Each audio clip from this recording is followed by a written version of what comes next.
Bien, muy buenas tardes a todos, bienvenidos, gracias por conectaros. Hoy tenemos la tercera webinar de un ciclo de 4 en las que estamos hablando de la digitalización de la industria valenciana y estamos conociendo algunos aspectos prácticos sobre las posibilidades de acelerar la transformación digital de una industria vía colaboración con startups especialistas en diferentes tecnologías, pues como por ejemplo inteligencia artificial o el blockchain. Este ciclo de webinars surgió del proyecto Retos de Digitalización de la Industria Valenciana ante COVID-19, impulsado por la Dirección General de Industria, Energía y Minas de la Generalitat Valenciana y desarrollado por la Asociación Valenciana de Startups con la colaboración de la CEP. Banco Sabadell también colabora en concreto en este ciclo de webinars a través de su Hub Empresa. Mi nombre es Rosa Albor, soy la directora de Hub Empresa de Banco Sabadell en Valencia y para aquellos que aún no conocéis el Hub Empresa, de manera muy resumida para no robar tiempo a la sesión, comentaros que Hub Empresa es un espacio de relación y de encuentro para las empresas y para los profesionales que estamos ubicados en la Plaza Porta de la Mar en Valencia. Y en el espacio ofrecemos charlas formativas de contenido empresarial y contenido más inspiracional. Tenemos asesoramiento experto con un equipo de especialistas en todas las áreas y además disponemos de salas de reuniones, zonas de trabajo, espacios de networking para que nuestros clientes puedan reservar para su uso privado. Debido a la situación pandémica, pues el pasado marzo nos vimos obligados a cerrar temporalmente nuestras puertas, pero hemos seguido al lado de las empresas y de los profesionales ofreciendo nuestras charlas en formato webinar y todos nuestros servicios de asesoramiento en formato online. Toda la información sobre Hub Empresa la podéis consultar en nuestra web, hubempresa.es, donde además podéis ver la agenda de webinars que tenemos programada y a las que os podéis inscribir de manera gratuita. Y además tenéis la posibilidad de suscribiros a nuestra newsletter, donde podréis recibir todas las novedades y las nuevas webinars que vayamos incorporando a nuestra agenda. Antes de despedirme, simplemente recordaros que durante la intervención de los ponentes, a través del chat que tenéis en el panel de control de vuestra derecha, podéis ir haciendo preguntas que cuando finalicen su intervención les haremos llegar. Y ahora sí, ya vamos a empezar con nuestros verdaderos protagonistas. Para ello voy a dar paso a Nacho Mas, el CEO de la Asociación Valenciana de Startups, ya un gran amigo del Hub Empresa de Banco Sabadell. Nacho, muy buenas tardes, bienvenido y adelante. Muchas gracias, Rosa. Bueno, pues sí, mi nombre es Nacho Mas, soy el CEO de Startup Valencia, como me ha presentado Rosa, y bueno, para nosotros somos al final la Asociación Valenciana de Startups, somos una asociación que representa todo el tejido emprendedor en innovación y tecnología y las startups dentro de la Comunidad Valenciana. Y bueno, entre nuestros objetivos, pues tenemos el de la atracción y la retención del talento, atracción y retención de la inversión, y también el tener un impacto dentro de la economía valenciana de cara a su digitalización.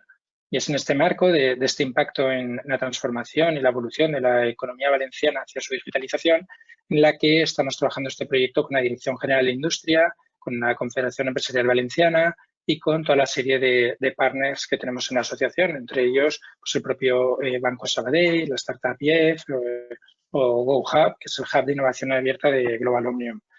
De momento, este programa, como bien nos ha anticipado Rosa, pues por un lado, está viendo un trabajo, se hizo un trabajo para detectar cuáles sean las necesidades de los diferentes sectores industriales de la Comunidad Valenciana y a partir de esas necesidades, de esos retos, pues lo que hicimos fue buscar startups que pudieran resolver este tipo de retos que nos están planteando las empresas industriales de nuestra comunidad.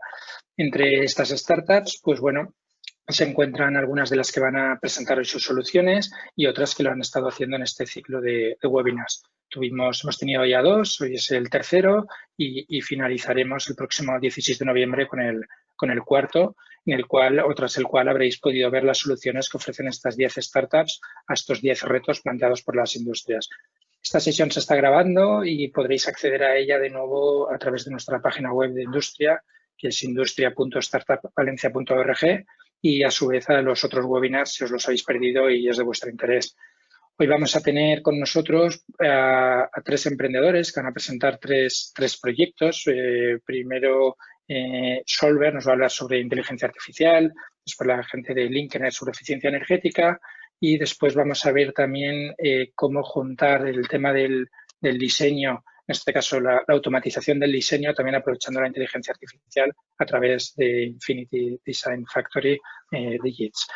Y bueno, también nos van a acompañar hoy para cerrar la sesión por parte del propio Banco Sabadell, un programa que tiene de colaboración con startups para justamente acelerar lo que es la transformación digital del propio banco, se llama Innofels, y tenemos con nosotros al final a su responsable, a Denis Nakagaki, que nos va a ayudar también a ver cómo lo está haciendo el propio banco, cómo el banco se ha apoyado en las startups para digitalizarse y que nos sirva de modelo para futuras o para otras empresas industriales, en este caso de la Comunidad Valenciana, que quieran hacerlo apoyándose en las startups. Y bueno, y me deja para el final a nuestra invitada que tenemos para presentar esta sesión, que es Patricia Pastor. Ella dirige desde su nacimiento el Hub de Innovación Abierta de Global Omnium, desde el nacimiento del Hub, no de ella, que se llama GoHub, que tienen sede ya en diferentes ciudades de España, no solo en Valencia, que es donde nació efectivamente, hace ya un año o dos, ¿no? Ahora nos lo explicará ya mejor. Y por otro lado, pues han abierto sedes, dos ya, ¿no? Han abierto sedes en Sevilla, Barcelona y, bueno, y múltiples alianzas con diferentes entidades alrededor del mundo.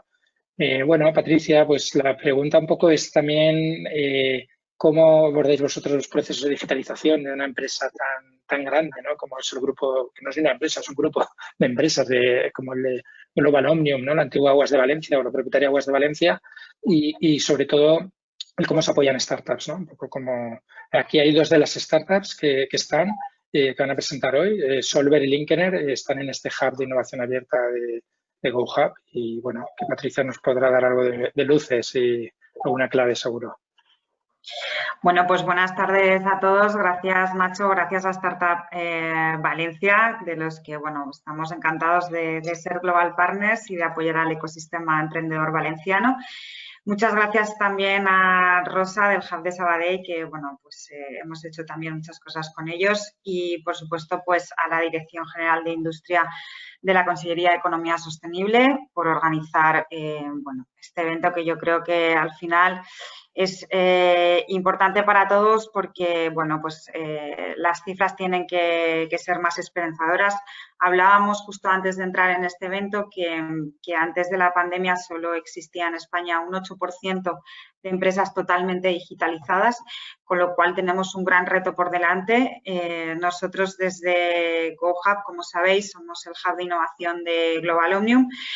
Para los que todavía no nos ubiquen, porque, bueno, pues al final llevamos 2 años de vida, pero somos un proyecto joven, efectivamente somos el hub de lo que en Valencia se conoce desde hace 130 años como Aguas de Valencia, ¿no? Del grupo y del holding Global Omnium.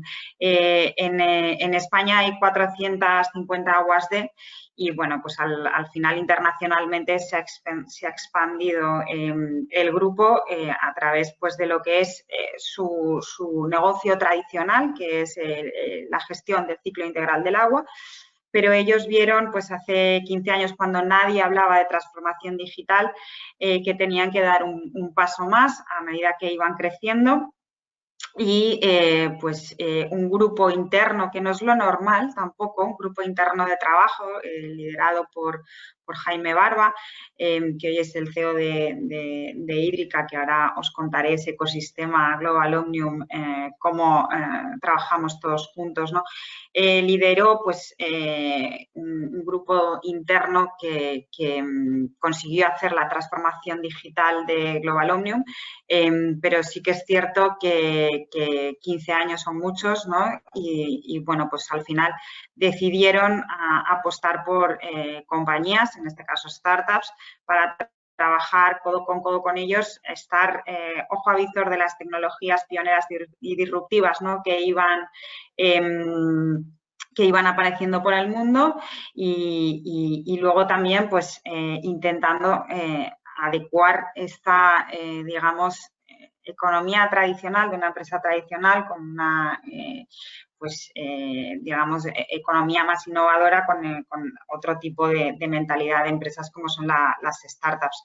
En este caso, todos los 15 años de la transformación digital en la que se trabajó en productos y procesos acabó en una suite tecnológica de la cual es hoy en día un portfolio de soluciones que se llama GoAigua, que pertenece a su vez a una compañía filial de Global Omnium Tecnológica que se llama Hídrica, ¿no? Y de ahí nace GoHub. Digamos que lo que trataron de crear en este ecosistema es el negocio tradicional del agua, luego el valor añadido a través de la tecnología como es Hídrica y luego la inversión en inversión estratégica en compañías que podían aportar al grupo un valor añadido en 4 campos, ¿no? Automatización de procesos, optimización de costes, innovación de producto y que les permitiera también abrir otros mercados para iniciar esa comercialización de forma más global. Hoy en día el grupo en su conjunto está no solo en España, también está en Europa, está en USA, está en LATAM y está en Middle East y ahí pues lideran a través del agua procesos de transformación digital a través de la tecnología. Pero nosotros en GoHub decimos que no somos solo agua, porque es verdad que ese conocimiento de ese equipo que lideró la transformación digital del grupo, hoy en día son los expertos que nosotros trabajamos con ellos para que nos ayuden a validar tecnológicamente a las compañías que aplican a GoHub, para que nos ayuden también a olfatear el negocio, si es escalable, si va a tener tracción en el mercado. Nos ayudan también a la hora de filtrar si esas innovaciones pues están, digamos, relacionadas con su tiempo o quizás, como pasa mucho con las startups, se han adelantado demasiado a su tiempo, ¿no? Para saber sobre todo cómo dirigirnos a ellos en el caso de nuestro portfolio de participadas. Al final, desde GoHub intentamos cubrir todos los estadios de una startup, desde el programa de aceleración a través de los programas piloto, donde intentamos coger compañías que entendemos y donde podemos ayudar. Básicamente son 5 áreas, que son inteligencia artificial, Internet de las cosas. Ahora nos hemos metido también en 5G, robótica, ciberseguridad y 3D. Y sobre todo, ¿por qué? Porque básicamente este paraguas de tecnologías son las que conjuntamente conforman la trazabilidad de la transformación digital de una gran industria. Si juntáramos todas las compañías participadas de GoHub, que ya son 22, conseguiríamos desde el proceso A hasta el proceso Z transformar digitalmente una industria, porque lo hemos hecho internamente y porque sabemos los procesos a seguir, ¿no? También hay un tema que yo creo que es cultural y que además hoy en día es necesario porque hay muchas empresas intentando subirse a este carro, pero hay muchas barreras todavía. No solo es abrir un departamento de transformación digital, sino que hay que acercarse de manera paulatina y poco a poco a estas compañías. De hecho, antes de que naciera GoHub, se creó una incubadora para saber trabajar con este tipo de compañías. De ahí, por ejemplo, nace Linkener, que hoy en día nos acompaña hoy aquí, que ella es una de las veteranas del portfolio de GoHub, para entender cómo trabajar primero con diferentes culturas, tiempos sobre todo, porque no es lo mismo el tiempo de una pequeña compañía de una gran compañía, que tienen que trabajar juntos. Hay que ser ágiles para pues al final que los tiempos no acaben matándolas, ¿no? Y luego intentar, sobre todo, integrar la tecnología o la innovación de una compañía disruptiva como una startup en el proceso de una gran corporate, ¿no? Entonces, se creó una incubadora. Durante 4 años se trabajaron en pilotos y de ahí salieron las primeras startups invertidas. Y lo más importante que puede ganar ambos lados es que, en un primer lugar, la corporate, hay un tema muy importante en el que, bueno, pues lleva toda la vida haciendo el mismo negocio, pero llega un momento en el que la coyuntura, como puede ser la que estamos viviendo ahora, desgraciadamente una pandemia, pues puede cambiar los tornos, ¿no? Y es muy importante estar siempre, digamos, en la cresta de la ola de tu mercado, de tu sector, de tu negocio, para estar atentos a estos cambios coyunturales o económicos, ¿no? Muchas veces decimos que hay muchas corporates que les va bien y que no ven necesario en estos momentos introducir procesos digitales o mecanismos digitales que les ayuden a optimizar todos los departamentos de la compañía, y justo se ven fortuitamente en una situación que les obliga y no saben cómo seguir adelante, ¿no?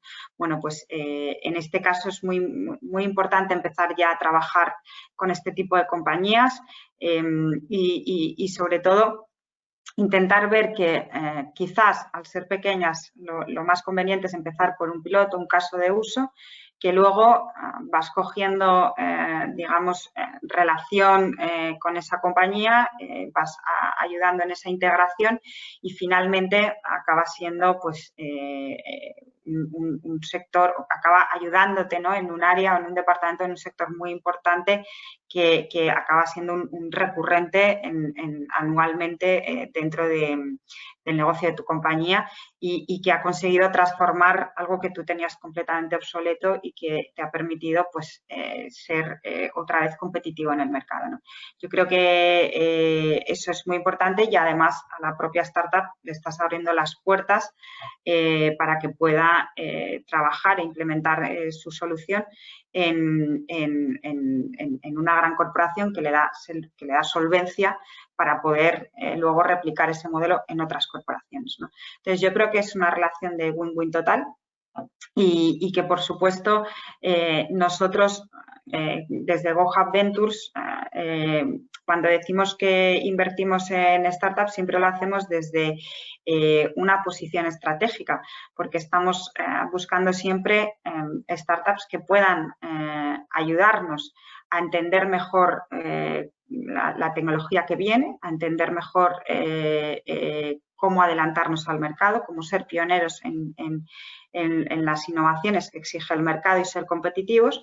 Y por supuesto que evidentemente al final buscas una rentabilidad financiera, pero sobre todo lo que intentas es que esa inversión sea estratégica, sea con la compañía y que al mismo tiempo le estás ayudando, ¿vale?, a que esa startup se consolide en el mercado, bien porque al final llega a ser un estándar de su tecnología o bien porque al final llega a ser un referente, ¿no? Y tú le das ese pequeño empujón. Yo creo que hoy en día en la Comunidad Valenciana hay muchas empresas en sectores estratégicos que están movilizándose y que están interesándose por la transformación digital. Y aquí voy a decir algo que no sé si es muy correctamente, como se dice, políticamente correcto, pero creo que lo normal hasta ahora era apostar por grandes consultoras y yo creo que hay una ventana muy importante para apostar por startups que son realmente las que al final pueden ayudarte a ser más rápido, a ser más innovador y al final a ser más competitivo. Muy bien, muchas gracias, Patricia. Sí que se puede decir, ¿por qué no?, que nosotros lo decimos mucho. Ahora estamos visitando muchísimas empresas industriales con motivo de este proyecto y se echan las manos a la cabeza cuando comparan algunas de las posibles soluciones, ¿no?, basadas en el siglo pasado que les dan muchas grandes consultoras tecnológicas en comparación con el grado de innovación, con la flexibilidad, con el coste, con la cercanía al mercado, llamémosle así, al final de las startups. Obviamente es más riesgo, pero también el resultado pues puede ser potencialmente mucho mayor y una ventaja competitiva llegar mucho antes, ¿no?, o con tecnologías mucho más de futuro. Bueno, pues esta es la experiencia de Patricia. No queríamos perder la oportunidad de que nos la pudiera explicar hoy. Y ya vamos a dar paso, pues, justamente a una de sus empresas que está participando en los programas de GoHub, que es Solver, Solver Intelligent Analytics. Y tenemos aquí a Pablo Negre, que nos va a hacer una presentación de cómo se pueden predecir los mercados con inteligencia artificial. Pues, Pablo, sin más preámbulos, te dejamos, todo tuyo. Y nada, muchas gracias, Patricia. Enhorabuena por el proyecto. Y Pablo, es tu Bueno, os momento dejo ahora. en muy buenas manos, que Solver es participa de GoHub y bueno, tienen tecnología que yo creo que, siempre lo digo, Solver tiene uno de los mejores equipos de inteligencia artificial de este país. Así que nada, os dejo con ellos. Saludos. Bueno, pues Venga, gracias. nada, muchas gracias a Hub Empresa Sabadell, a Rosa. Muchas gracias, Nacho, también por la acogida y por la oportunidad de estar aquí hoy con vosotros. Y, por supuesto, un abrazo muy fuerte a Patricia. Trabajamos con GoHub a tope y, bueno, fenomenal. Nada, simplemente voy a proyectar una presentación. ¿Me confirmáis que la veis?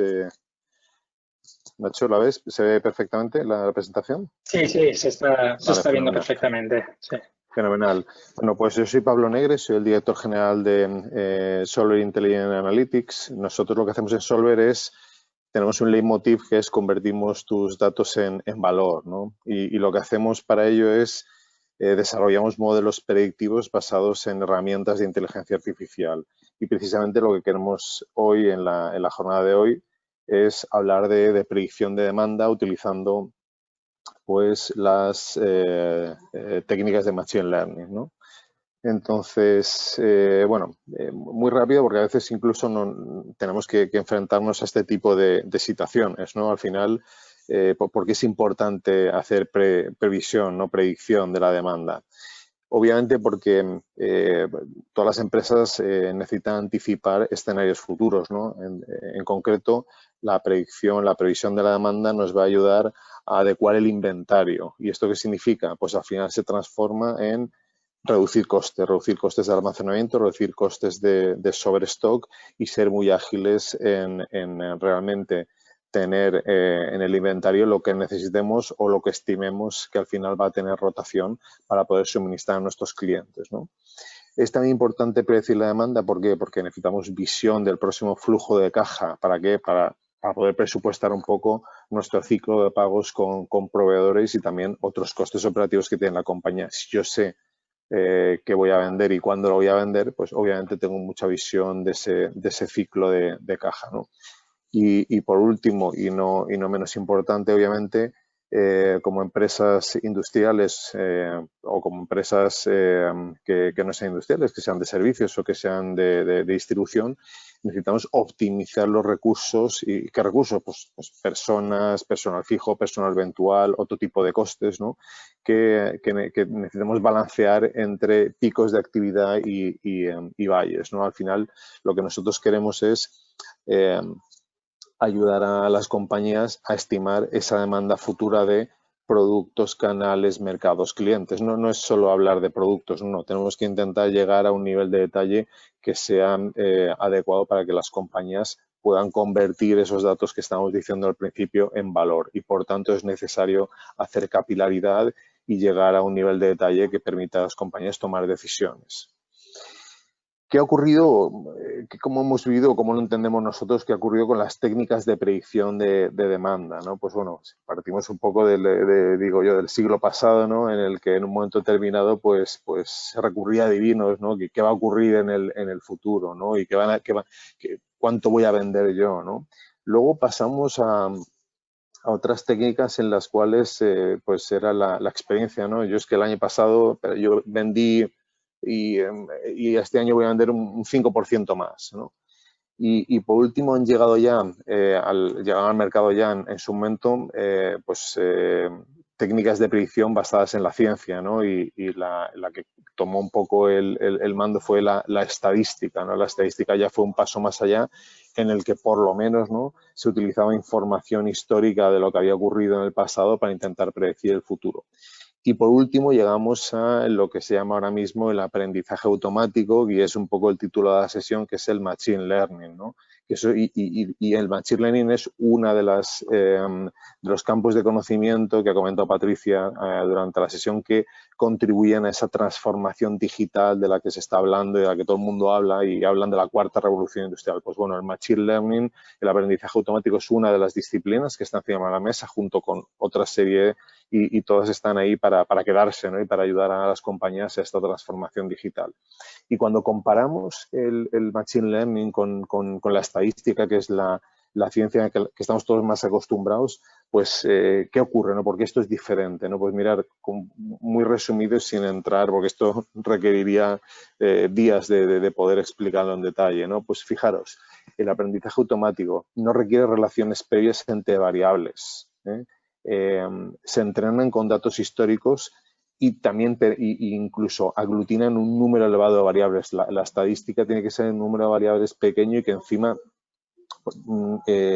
sepamos un poco cuáles las relaciones. Habéis oído hablar de las correlaciones. Se tienen que definir toda una serie de patrones. En el caso del Machine Learning, esos datos históricos de valor elevado de variables pueden ser internas, datos de la compañía, pero también pueden ser externas que afecten, pues estamos hablando como puede ser la meteorología, puede ser los festivos, puede ser el producto, la evolución la predicción de evolución del PIB, la evolución de predicción del paro, cualquier variable que nosotros determinemos que afecta a mi negocio en este caso, ¿no?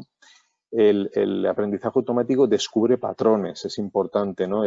Por la configuración que tiene la programación que utiliza, pues no le digo yo el patrón, descubre el propio programa esos patrones, ¿no? Y cuanto más datos tenga, pues más precisa va a ser su predicción. Aquí no hay un problema, por así decirlo, hay capacidad de computación ilimitada, no es como la estadística, ¿no? Que al final pues si le meto muchísimas variables, al final es muy complejo porque no puede gestionar las relaciones entre dichas variables, ¿no? Entonces, en Solver Intelligent Analytics, ¿qué hacemos? Pues nosotros hacemos predicciones y normalmente reducimos el error de predicción en un 30%, como mínimo, ¿vale? Somos capaces de modelizar a cualquier nivel de detalle. Pues como os decía, estamos hablando esta semana con una compañía que tiene 300 productos. Fácil. Hemos hecho proyectos de predicción de demanda con más de 1000 productos, ¿vale? Importante, también podemos hacer predicciones desde pocos días. Yo puedo hacer las predicciones a 2-3 días vista, a una semana, incluso a varios meses vistas. Tenemos un cliente que estamos haciendo hoy a 12 semanas vista, y tenemos otros clientes que nos están pidiendo 6 meses y un año, ¿no? Importante en los modelos algorítmicos que desarrollamos nosotros, que son modelos escalables y que luego se pueden incorporar nuevas variables, o como decimos aquí, nuevos escenarios. ¿Qué pasó con el COVID-19? Que en el momento en el que impacta en la economía, pues muchos de nuestros clientes, en primer lugar, predecir el COVID-19 era imposible. Según nadie fue capaz de verlo. Una vez ya el COVID pasa a ser una variable en el mercado, entonces sí que es fácil de modelizar e incorporar, y a partir de ese momento los modelos de Machine Learning, de aprendizaje automático, son capaces de predecir escenarios de venta en los que sí que tengan en cuenta esta variable, ¿no? Y luego que podemos extender los modelos a otras variables. ¿Esto qué significa? Que yo puedo estar prediciendo las ventas, pero al mismo tiempo me doy cuenta que a lo mejor dentro de las ventas puedo predecir en una empresa de distribución, como os contaré posteriormente, los robos, ¿no? Por tanto, aparte de predecir las ventas, automáticamente podemos extender estos modelos a otras variables del negocio que estén relacionadas, ¿no? Si no están relacionadas, pues no puedo, ¿no? ¿Cómo lo hacemos? Pues lo que hacemos es gestionamos grandes volúmenes de datos, es decir, tenemos muchas capacidades en la parte de data y de Big Data, es decir, incorporamos, pues imaginaros, o facturación diaria, facturación semanal, se va incorporando. Lo que hoy es actual, mañana ya pasa a ser datos del modelo histórico, y a partir de ahí empezamos a lanzar esas predicciones que os contaba en la slide anterior, ¿no? Limpiamos y mejoramos los datos, es decir, esos datos históricos de los que partimos, porque siempre es necesario partir de datos históricos. En este caso estaríamos diciendo a nuestros clientes, bueno, necesito que me pases las ventas como mínimo de un año a máxima capilaridad del producto, y nosotros vamos a partir de esos datos, pero los vamos a limpiar, vamos a ver si hay algún dato anómalo, porque muchas veces cuando sacas información del ERP transaccional, pues lo que ocurre es que pues recogen facturas en negativo, ¿no? Que eso al final el algoritmo pues lo despista, ¿no? Y hace que dé predicciones malas. Pues tenemos que limpiar todos los datos, tenemos que etiquetarlos bien, y luego ya con ese dataset que ya está perfectamente en condiciones de poder ser proyectado, eso es lo que alimentamos el algoritmo, ¿no? Lo que os decía, incluimos factores externos por técnicas de scrapping y de crawling. Scrapping es buscar información en páginas web, es una expresión scrapear, todavía en inglés, ¿no? Y el crawling, pues lo que hacemos es también buscar, es decir, técnicas de captura de información en motores que también van asociados a webs, ¿no? Empleamos técnicas de Machine Learning avanzadas. Pues, ¿qué es esto? Pues que empleamos el aprendizaje por refuerzo, o el aprendizaje supervisado o el no supervisado, o redes neuronales, o Deep Learning. Dentro del Machine Learning, que es un cajón desastre dentro del aprendizaje automático, pues hay diversas técnicas que, según la tipología de proyecciones de demanda que tenemos que hacer, pues combinamos diversas técnicas, ¿no? Y como os decía también al principio, los modelos siguen aprendiendo continuamente, es decir, lo que ocurra hoy entra en el modelo y entonces, como os decía al principio, cuantos más datos tiene sobre lo que ha ocurrido el modelo, pues mejor va a afinar sus predicciones a medio plazo, ¿no? ¿Cómo funciona? ¿No? Pues como os decía, tenemos los datos internos que nos proporcionan nuestros clientes, modelizamos conjuntamente con el cliente, con nuestra experiencia, datos externos, y a partir de ahí se genera un modelo, un algoritmo, es una pieza de software que lo que va a hacer es realizar las predicciones, y esas predicciones se pueden hacer en un entorno cloud, es decir, puede hacerse fuera de la compañía, en la nube, y devolver esas predicciones, pues la compañía se conecta a ese entorno cloud y va a tener las predicciones, o puede instalar, por así decir, el software en un servidor de la compañía, en un lugar, y entonces se dice que el modelo corre en local, con lo cual cada día, en lugar de conectarse con un username y un password a un servicio cloud, lo que hace la compañía es hacer doble clic en un API, ¿no? en una aplicación, y se va a abrir la ventana y va a tener ahí todos los indicadores sobre las ventas que se hayan definido conjuntamente con el cliente, ¿vale? Para ir acabando, pues simplemente un caso de uso, ¿no? que nosotros, pues en el sector distribución, ¿no? ¿Qué es lo que ha ocurrido? Pues fijaros, nosotros, objetivos conseguidos, es que hemos desarrollado modelos que mejoran su grado de acierto y aparte predicen todas las semanas, ¿no? del año, ¿no? Se actualizan esas predicciones una vez al día, que suele ser un proceso nocturno, es decir, se produce el cierre a las 9 de la noche, ya no entran más venta diaria, y automáticamente el modelo hace un proceso batch nocturno, es decir, lanza todo el motor de cálculo y devuelve a las 4 horas, devuelve los valores de predicción, como os decía, a 12 semanas vista, ¿no? ¿Y qué es lo que ha ocurrido? Pues que gracias a estas predicciones la compañía está obteniendo pues una reducción del stock de seguridad, que es dinero, un aumento de espacio en plataformas logísticas que puede meter otros productos. Obviamente no tiene sobrestock y ha reducido esos problemas de rotura de stock, porque a veces no calculaba bien cuál era el stock que tenía, y eso es pérdida de ventas y pérdida de ingresos. Y sobre todo es capaz de predecir y de planificar mejor todas sus compras a largo plazo.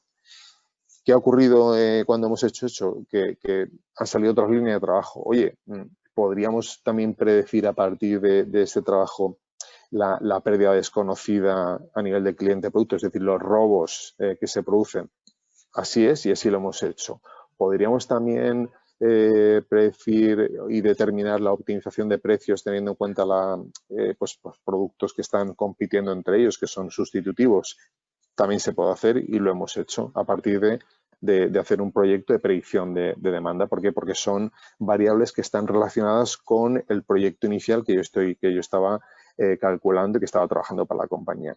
¿Y qué resultados hemos obtenido? Pues lo que os anticipaba antes, en promedio es un 30% lo que hemos mejorado en toda la familia de productos en la predicción, y en algunos productos incluso hemos mejorado un 50% la predicción.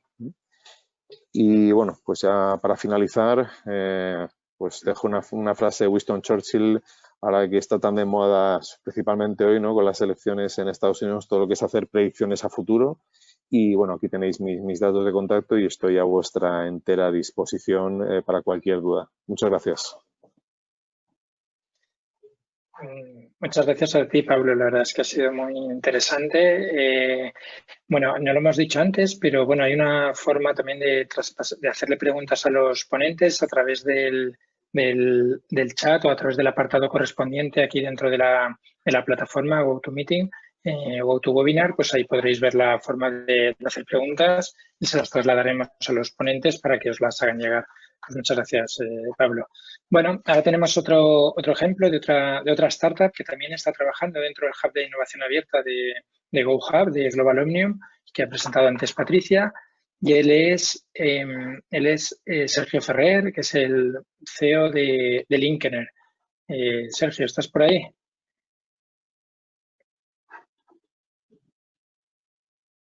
Sí, buenas tardes, Nacho. Buenas, ¿qué tal? Se activa. Ahora ya te vemos, Sergio. ¿Qué tal? Pues nada, somos todo oídos, ¿no?, para ver qué soluciones tecnológicas de eficiencia energética tienes para las industrias. Estamos trabajando en un proyecto también, ¿no?, igual que con todas las startups, en este caso eficiencia energética, con un par de empresas industriales, y la verdad es que bueno, lo he vivido en directo y sorprende bastante todo lo que hace Linkener, que ahora os lo van a contar. Gracias. Correcto. ¿Veis bien, no, la pantalla? Sí, Vale. se ve la pantalla. Bueno, quizás si lo pones a pantalla completa, la presentación, sí, no, mejor. ¿puedes ponerlo? Sí, así mejor. Sí, muchísimo Perfecto. mejor. Gracias. Genial.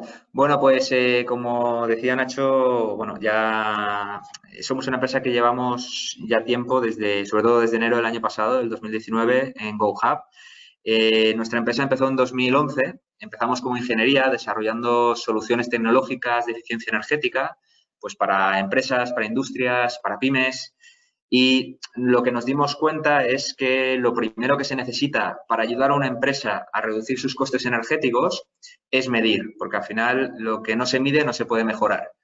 Entonces, pues bueno, empezamos a desarrollar soluciones que empezaban, o que su primer paso era medir el consumo energético del cliente para determinar qué cosas se podían hacer y cómo podíamos ayudarle a reducir ese coste energético. Desde entonces, desde el 2011 hasta ahora, hemos desarrollado un montón de soluciones que ahora os enseñaré. Pero bueno, todas ellas son soluciones que se ofrecen de forma llave en mano, es decir, son soluciones integrales que incluyen no solo el producto, sino también la instalación, el mantenimiento, incluso diferentes formas de financiar lo que es el producto. De hecho, casi siempre lo ofrecemos como un servicio porque nos dimos cuenta, sobre todo en el sector industrial, que es muy típico invertir en equipos de medida o en equipos de eficiencia que luego se quedan obsoletos y acaba por no darles uso el cliente y, por tanto, no sirven para nada.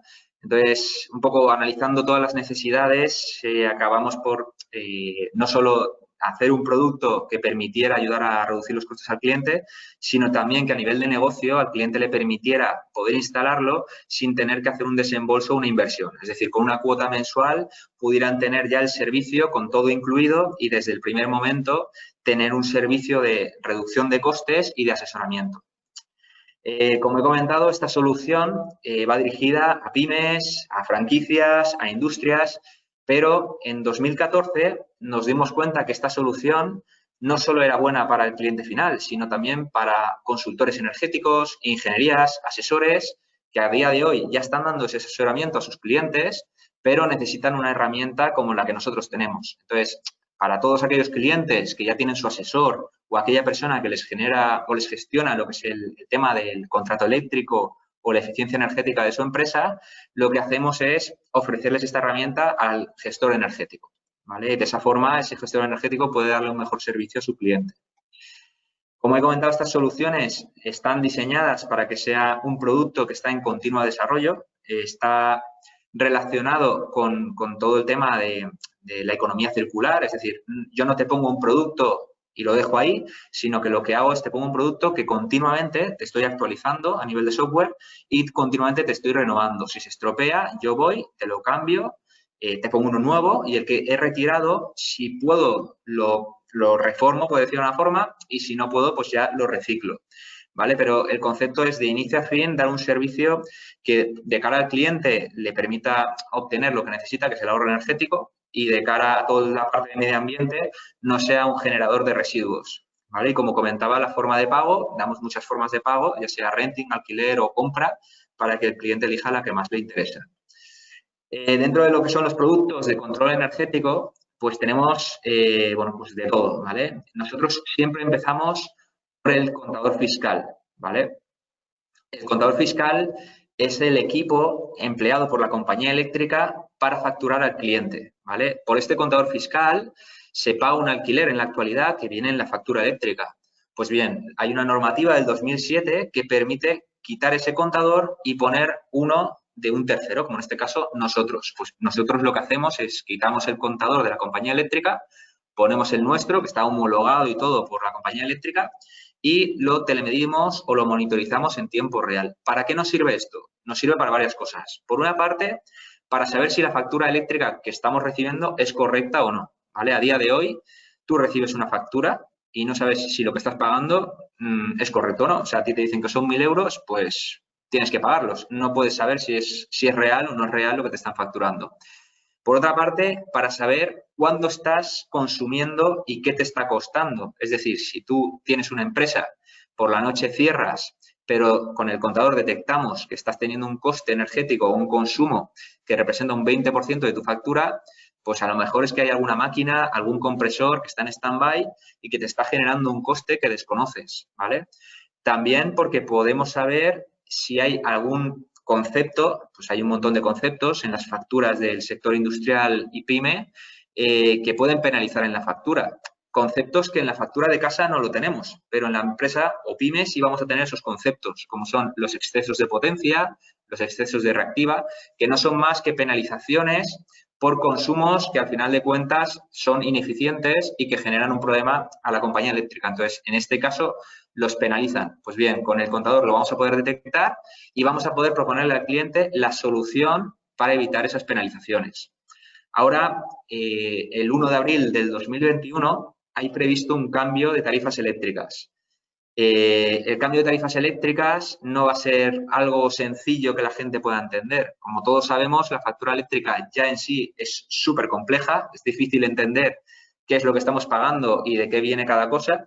Pues bien, el 1 de abril va a ser más compleja aún, ¿vale? Y no solo es que va a ser más compleja, es que encima las empresas, o sea, todo aquel que tiene más de 15 kilovatios de potencia contratada, encima van a tener otros conceptos nuevos que van a tener que pagar y que aquellos que no sepan cómo optimizar esos términos, como el de potencia o el de reactiva, otro nuevo que han sacado que se llama capacitiva, si no saben cómo optimizarlo, porque principalmente no saben ni lo que es, pues lo que va a acarrear es que van a tener incrementos en su factura. De hecho, hoy salíamos en prensa porque, bueno, hablábamos de esta nueva normativa, todos aquellos suministros de más de 15 kilovatios de empresas, pymes e industrias que no tengan un contador fiscal contramedida y tengan datos históricos para poder ajustarse a las nuevas tarifas, van a ver incrementada, en la mayoría de casos, su factura eléctrica en un 37%. O sea, estamos hablando que en plena pandemia, ¿no?, de COVID, con toda la crisis que está habiendo, encima vamos a tener un sobrecoste en la factura. Pues si no queremos que nos pase esto,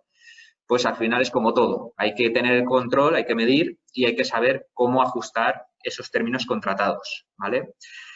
Y bueno, y no solo esto, como comentaba, cuando tú tienes el dato, tienes el poder. Una vez tienes la información, puedes saber incluso si tienes equipos que pues te están generando una ineficiencia y a lo mejor podrías usar o utilizar alguna subvención que haya en ese momento para poder cambiar ese equipo por uno de mayor eficiencia.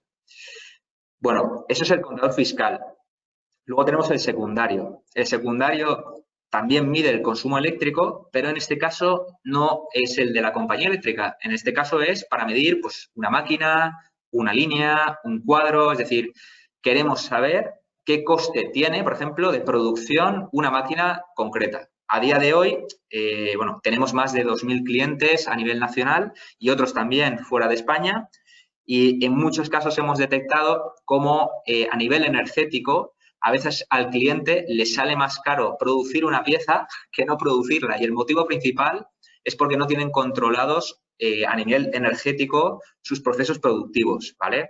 Tenemos casos de clientes que a lo mejor han ido a producir una pieza con un horno específico y al hacerlo, que a lo mejor hacen esa pieza pues 2 veces al mes, al hacerlo están teniendo un coste energético muy superior por decir de una forma, al beneficio que van a obtener por la generación o producción de esa pieza.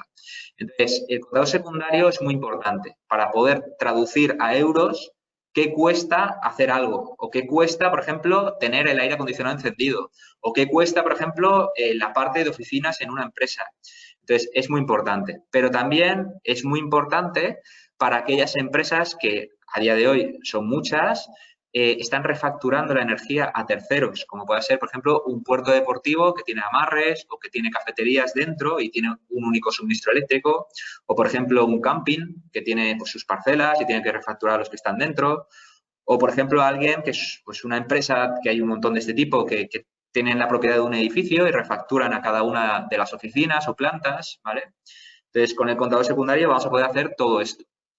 Luego, la telactación. Ya hemos medido, ya sabemos lo que pasa y ahora lo que queremos es actuar, ¿vale? Queremos apagar aquellos consumos que no nos interesan o que nos generan penalizaciones o incluso queremos encender los equipos en los momentos del día que es más económico.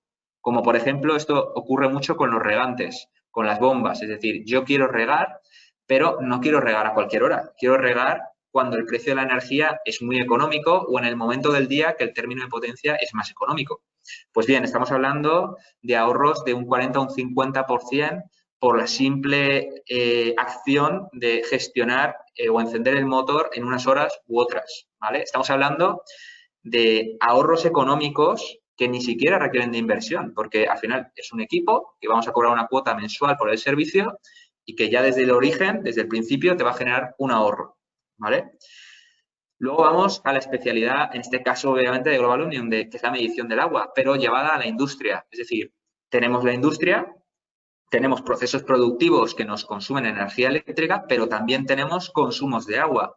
Por ejemplo, cuando tengo el lavado de frutas y verduras, o por ejemplo, si estoy produciendo gominolas, uso mucha agua, o por ejemplo, si tengo un colegio, hemos visto colegios que gastan 12.000 y 20.000 euros al año de agua. Entonces, es lo mismo, es el tema del control, evitar el goteo, saber cuál es mi coste de agua en este caso para fabricar un producto en cuestión, ¿vale? Pues también podemos hacer ese control desde la plataforma.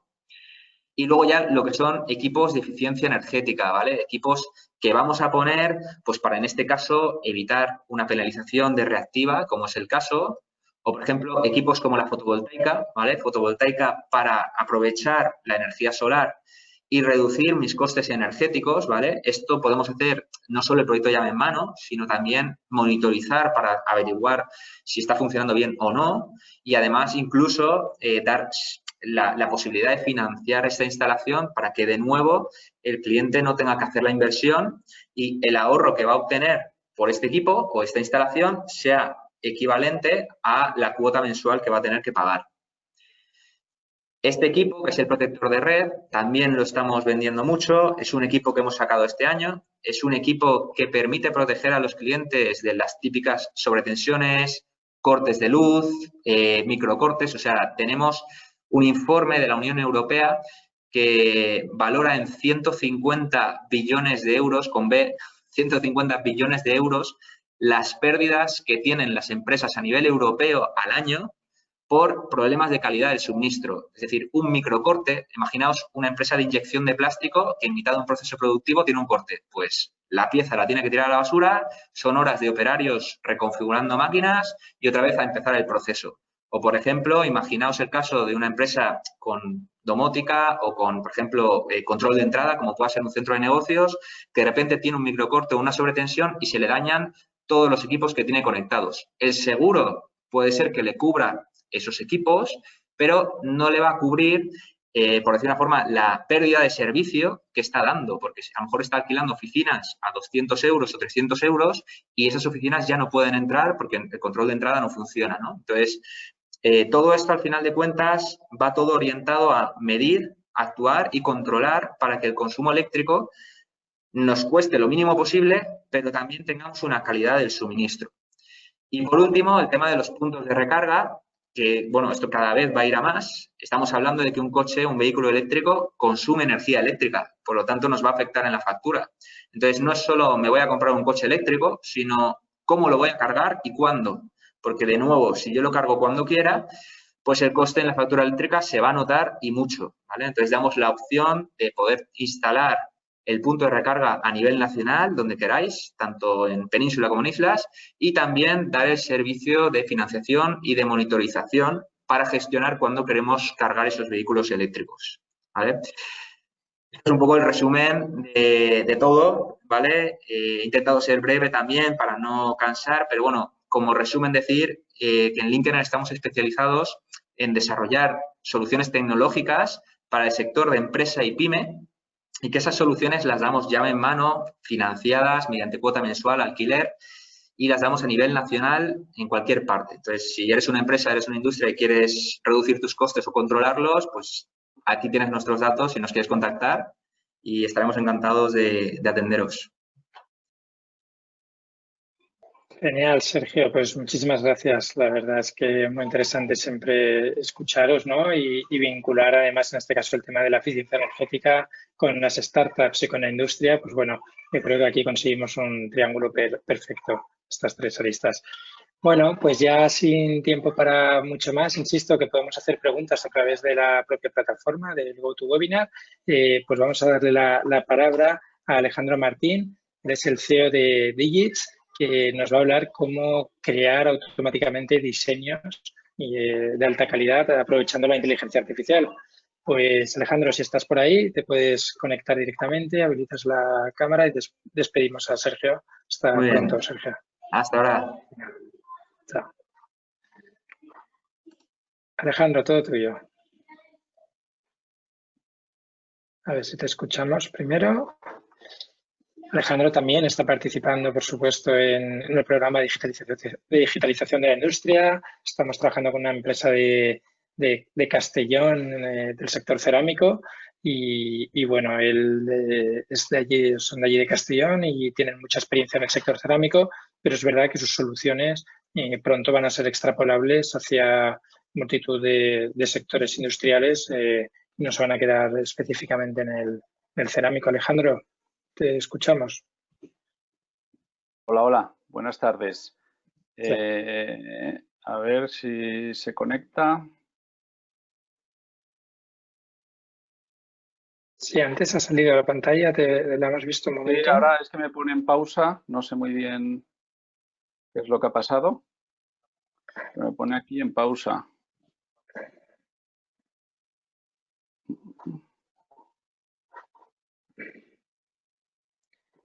Bueno, mientras tanto, pues nada, aprovechamos para explicar. Ahora no, Nacho, ahora sí ha aparecido, ¿no? ¿Me oyes? Sí, sí se ve, sí se ve. Ah, vale, perfecto, gracias. Sí, Gracias. sí, perfecto. Gracias. Bueno, hola, buenas tardes. Mi nombre es Alejandro Martín y soy responsable de Digits, una empresa de desarrollo de software principalmente para el sector cerámico. Y, bueno, quería presentaros el proyecto que estamos trabajando actualmente, que es el de creación de diseños de manera automática mediante inteligencia artificial. Bueno, por hablar un poquito de lo que es Industria 4.0, para nosotros se basa en el uso de las nuevas tecnologías para conectar al cliente final con las fábricas.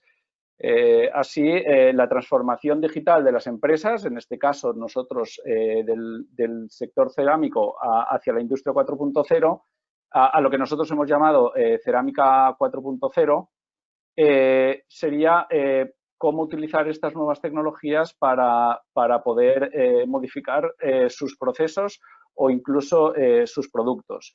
En nuestro caso, nosotros entendemos, desde nuestro punto de vista, hay mucha gente que está ayudando a las empresas industriales a transformar sus modelos de negocio mediante la digitalización del proceso. Nosotros lo hacemos desde el punto de vista, del producto. Bueno, Digits, a pesar de tener solo 7 años, es líder mundial en el desarrollo de software para el sector cerámico, y nosotros nos hemos especializado en la parte de control, del color.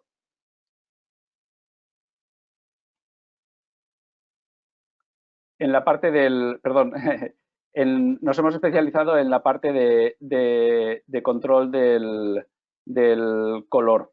Esto lo que nos lleva es a lo que decía antes, a poder controlar la estructura gráfica y colorimétrica de un producto. Para hacernos cuenta un poquito de lo que significa esto, el control del color se realiza mediante un software que se llama de Color Management. Este software, solo existen 12 software de este tipo en el mundo, y este software lo que hace es utilizar una transformación gráfica y colorimétrica de la imagen para luego poder ser impresa sobre un producto. En nuestro caso, por ejemplo, el producto cerámico. Para hacer esta transformación de la imagen se utiliza lo que se llama un motor de color, y solo existen 4 motores de color en el mundo. El nuestro siendo uno de ellos, que nosotros lo hemos desarrollado específicamente para el sector cerámico, aunque podríamos adaptarlo a otros sectores industriales como el textil, el papel, el cartón, el vidrio, la madera o cualquier otro. Actualmente nosotros estamos trabajando con más de 150 clientes en 8 países, y tenemos alrededor de, algo más de 20 años de experiencia en el sector cerámico. Y ahora lo que hemos hecho ha sido lanzar una spin-off de nuestra empresa, de Digits, que le hemos llamado ITster, que lo que hace es esa creación de diseños mediante inteligencia artificial. Estaríamos hablando de que en la impresión industrial el 95% de las superficies alrededor nuestro están digitalmente decoradas. ¿Esto qué significa? Bueno, pues que todo lo que nos rodea, la cerámica, los suelos, las paredes, las mesas o incluso la ropa que llevamos está decorado principalmente de manera digital. Pero, sin embargo, no es sencillo, no existen diseños que puedan ser exclusivos, de alta calidad y de gran formato, que son los que se utilizan en los sectores industriales de impresión industrial. Esto que nos lleva, pues bueno, a que una empresa, para poder crear estos productos, tiene que hacer una inversión muy importante, o en la compra a empresas especializadas en la compra de imagen digital, o en tener un equipo muy grande de diseñadores para poder generar estos diseños. Bien, este es el que vemos, es el proceso que actualmente se lleva a cabo en la creación de un diseño. Se coge un producto, se lleva ese producto a un estudio fotográfico, a partir de ahí se genera el diseño, luego se imprime, luego hay que ajustar ese diseño por un equipo de diseñadores para finalmente obtener el producto final. Con lo cual, tenemos 2 particularidades: un elevado coste logístico en realizar la captura del producto, y un elevado coste en tiempo y en personas para poder finalmente obtener el producto que deseamos. ¿Qué es lo que hemos hecho nosotros? Bueno, pues hemos creado lo que hemos llamado nosotros el diseñador automático. es una cabina de fotografía o un estudio fotográfico profesional que es capaz de generar diseños exclusivos de alta calidad de manera ilimitada, ahora explicaré cómo, en diferentes formatos y distintos colores. Entonces, trabaja de dos maneras. La primera es que coges el producto que deseas digitalizar en un formato pequeño, lo metes dentro de la cabina y a partir de ahí realizas la fotografía y sacarás mediante la inteligencia artificial, se generará todos los productos que desees de manera automática. Este software lo hemos llamado Artister y lo que hace es la creación de estas imágenes, ¿vale? El proceso entonces de creación de un diseño se quedaría de esta manera. Metes el producto que quieres digitalizar dentro de la cabina de estudio, esto es rápido, simple y fácil. Luego, lo que haces es, una vez capturada esa imagen, la lanzas a la inteligencia artificial. Lo que hace esta inteligencia artificial es crearte, sobre esa referencia, crearte tantos números de diseños como tú quieras obtener y a partir de ahí, en el tamaño además y en los colores que tú deseas obtener, y luego ya solamente es necesario imprimir ese diseño para obtener el producto final. Bueno, actualmente hay otra versión, tenemos otra versión dentro del sistema, habría otra versión que es cuando una empresa no tiene esta referencia del producto que quiere digitalizar. Simplemente lo que tiene que hacer es entrar en la plataforma que hablábamos de inteligencia artificial y esta le va a proponer nuevas ideas con diseños ilimitados y exclusivos. Entonces, a partir de la idea que le pueda gustar a la empresa, lo que hace es generar tantos diseños en base a esta nueva referencia como quiera. Actualmente somos 15 personas en la empresa, tenemos un equipo propio con gran experiencia en el desarrollo de software y de hardware. Y, bueno, un poquito como conclusiones a esta charla, pues bueno, somos Digis líder mundial en la transformación digital hacia la industria 4.0 en cerámica. Hemos creado el primer y único estudio fotográfico profesional con inteligencia artificial para crear imágenes y diseños. Diríamos que Artister podría ser lo equivalente a un diseñador digital, pero vamos paso a paso desde la cerámica, que la intención es ir paso a paso desde la cerámica para luego transformar otros sectores industriales en los que se utilice la impresión digital para al final atacar el modelo del negocio de la imagen digital. ¿Por qué? Porque nos hemos dado cuenta de que dentro de la imagen digital existe el problema de que todas las imágenes que existen evidentemente tienen una propiedad, unos derechos de propiedad intelectual. Y la gente está utilizando estos diseños, estas imágenes, para publicar en páginas web, en blogs o incluso en redes sociales. Y esto es ilegal, ¿no? Entonces, ¿qué pasaría al utilizar nosotros el sistema con inteligencia artificial, viniendo desde una referencia que le pudiéramos aportar o viniendo desde un producto que nos pudiera dar la imagen el propio sistema? Esta imagen, al ser exclusiva y generada mediante la inteligencia artificial, estaríamos rompiendo la cadena del copyright, ¿vale? Y bueno, un poquito esto es lo que yo quería contar sobre nuestro proyecto. Ya estamos trabajando con una empresa dentro del sector cerámico para la generación de estos nuevos diseños y bueno, esperamos en breve poder empezar a trabajar con muchas más empresas alrededor del mundo, ¿vale? Pues esto sería un poco, Nacho, el proyecto.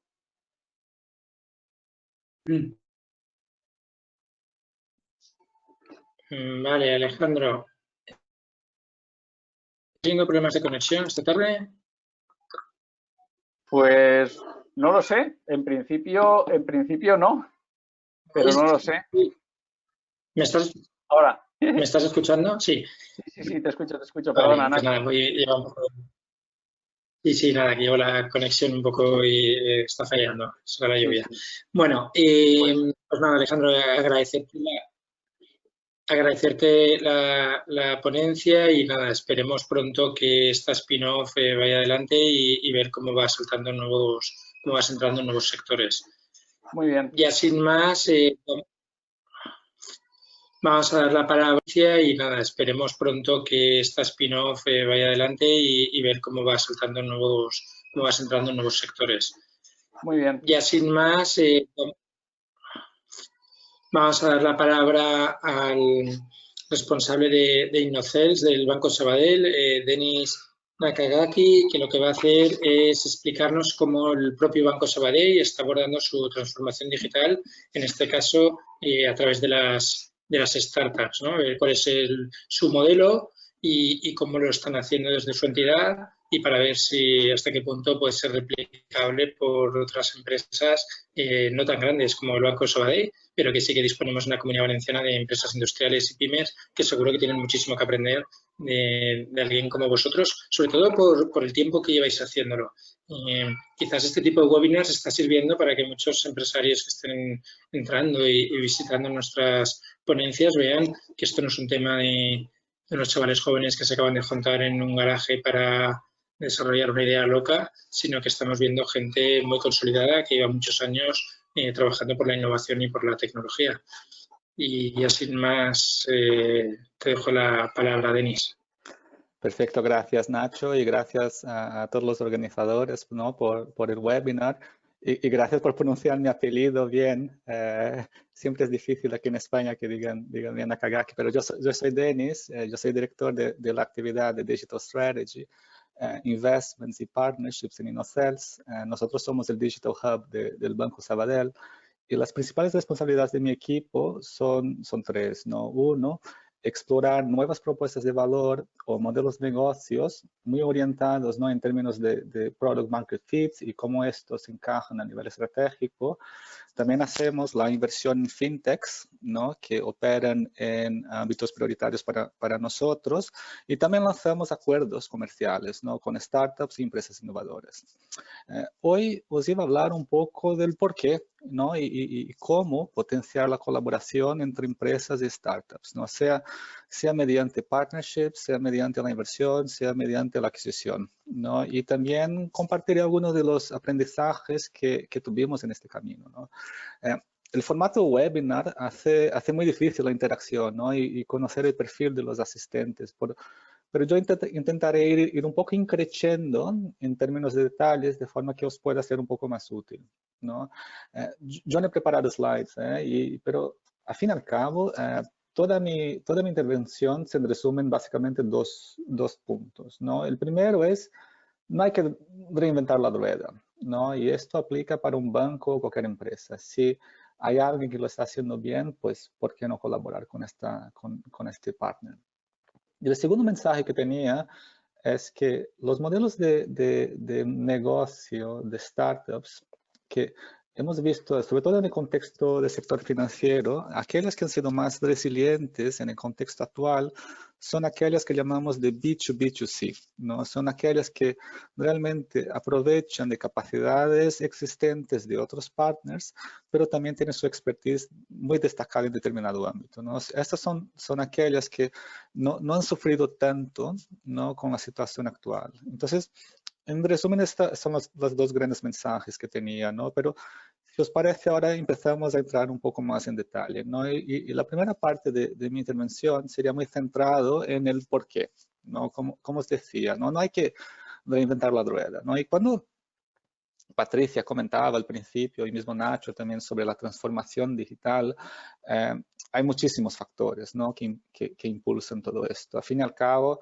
yo creo que para el sector financiero y muchos otros sectores, la duda no es si hay que hacer o no la transformación digital. La duda es la velocidad que tienes que hacer, ¿no? Y los factores que han impulsado todo esto, se ha escrito mucho, ¿no? Pero creo que como en resumen hay el entorno macroeconómico, hay aspectos demográficos, hay cambios, ¿no? en el comportamiento de los consumidores, hay avances tecnológicos. En nuestro caso hay la regulación y evidentemente, ¿no? más recientemente hubo el COVID-19. Sin embargo, cuando hablamos de transformación digital con inversores, hay cierto escepticismo, ¿no? Algunos creen que las inversiones que estamos realizando en el ámbito de transformación digital no necesariamente se trasladarán en valor al accionista, sino que todo lo captarán los clientes, ¿no? Sea con un producto más barato, con más competencia o lo que sea. Y con esta premisa, la pregunta que nos hacemos es, ¿cómo podemos ser más eficaces con la asignación de nuestros recursos y nuestras inversiones? Y la respuesta para nosotros se apoya en las capacidades de terceros, ¿no? La expertise de terceros. Y aquí es donde reside casi mi punto principal, ¿no? ¿Cómo podemos ser no podemos ser los mejores en todos, ¿no? Si alguien ya lo está haciendo bien, ¿por qué no nos apalancamos en sus capacidades, ¿no? Y si lo miráramos desde una perspectiva no exclusivamente financiera, ¿no? Como os decía, desde una perspectiva de los accionistas, la respuesta, la colaboración para nosotros es muy clara, ¿no? Permite aumentar ingresos, sea encontrar nuevos clientes, nuevos mercados, nuevos productos, como hemos visto anteriormente, ayuda a ser más eficaces desde una perspectiva comercial, o mismo reducir costes, ¿no? Ser más eficientes, reducir inversiones en I+D, porque uno ya lo ha hecho, ¿no? Y cuando miramos, ¿no? por los dos lados, ¿cuáles son los beneficios, ¿no? Y cuáles son las ventajas? Yo creo que, en nuestra opinión, las ventajas para las fintechs son muy claras, ¿no? Por un lado, una colaboración con una empresa permite reducir lo que llamamos el coste de adquisición de clientes, ¿no?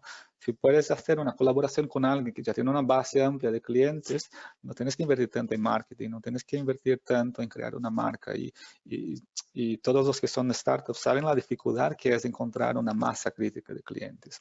Y más allá de esto, ¿no? Poder apalancar en las capacidades de un tercero, sea la fuerza comercial, sea la confianza, sea, en nuestro caso, la seguridad de los datos, sea el cumplimiento normativo, permite reducir muchísimos costes para las startups. Para nosotros, como entidad financiera, el beneficio es, en nuestra opinión, sobre todo es un tema de time to market, ¿no? El tiempo que tardarías entre identificar una oportunidad y lanzarla al mercado. Si puedes hacer una colaboración con una startup, esto te reduce muchísimo la velocidad que puedes entregar nuevos servicios o nuevos productos en el mercado. Más allá de esto, sí que hay otras ventajas y quizá en mi opinión importantes, pero no tan importantes como la primera, como sería, por ejemplo, acelerar la transformación interna, reducir inercias organizativas, posicionarnos como entidad innovadora, pero al fin y al cabo todo esto va con un foco en el cliente, ¿no? Y si conseguimos lanzar y ofrecer servicios o productos de manera mucho más rápida al mercado, esto es lo que realmente nos mueve, ¿no? Y en definitiva, ¿no? Yo creo que cuando hablamos del por qué, nosotros como Banco Sabadell, nosotros tenemos que combinar nuestra propia innovación interna con capacidades externas, ¿no? Y nosotros participamos y contribuimos activamente al ecosistema. Nosotros vemos que la colaboración con startups a gran escala permite complementar nuestra propuesta de valor. No solo esto, acelera nuestra capacidad de entrega y también ofrece un mejor servicio a nuestros clientes. El segundo apartado de mi intervención, como os mencionaba anteriormente, sería el cómo, ¿no? ¿Cómo lo hacemos? Y hay diversos colores posibles, ¿no? Y para nosotros, y esto es mi playbook para mis equipos, cuando queremos ejecutar una colaboración, nosotros nos hacemos 7 preguntas, ¿no? La primera pregunta, y creo que es la fundamental, es definir cuál es el objetivo, ¿no? En inglés lo llama del job to be done, ¿no? Para entender exactamente qué quieres alcanzar con esta colaboración, pero también cómo se medirá el éxito, ¿no? Y cuáles son los resultados esperados de esta colaboración, ¿no? La segunda pregunta que nos hacemos es cuáles son las startups que operan en este espacio, ¿no? ¿Cuáles son los criterios que podemos priorizarlas y elegirlas?